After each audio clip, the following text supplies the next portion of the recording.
Hello বন্ধুরা, চলো তোমাদের সাথে একটা জিনিস আজকে শেয়ার করব। এই দেখো, আমার শ্বশুরমশাইয়ের ঘরে এই যে রয়েছে একটা পুরনো দিনের পালঙ্ক। এই পালঙ্কটার বয়স প্রায় 200 বছর। আমার শ্বশুরমশাইয়ের বয়স এখন 87।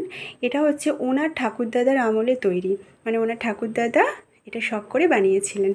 তো জাস্ট দেখো, এখন তো আমাদের যে খাটগুলো আমরা বানাই সেগুলো মেশিনের সাহায্যে, যে কাজগুলো খাটের ওপর করানো হয় সেগুলো মেশিনের সাহায্যে, কিন্তু এই যে পালঙ্কর গায়ে যে কাজগুলো দেখতে পাচ্ছ এগুলো কিন্তু টোটাল যে কাঠের মিস্ত্রি ওই সময় যারা বানিয়েছেন তারা একদম নিজের হাতে করে বানিয়েছেন, মানে কোনো মেশিনের সাহায্যে নয়।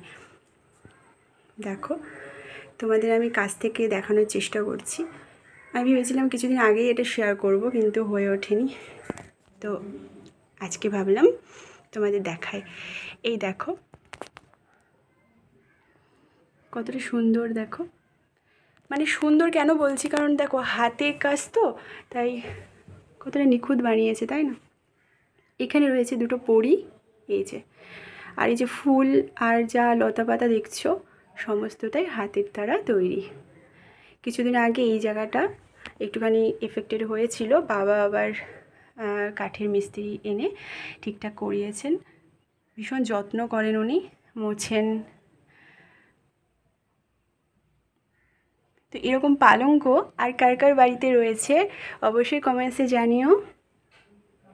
বেশ ইউনিক, তাই না বলো? পুরোনো দিনের জিনিস বেশ ভালো লাগে। এটা গেল মাথার দিকটা। এবার এই যে অপোজিট সাইডটা দেখো।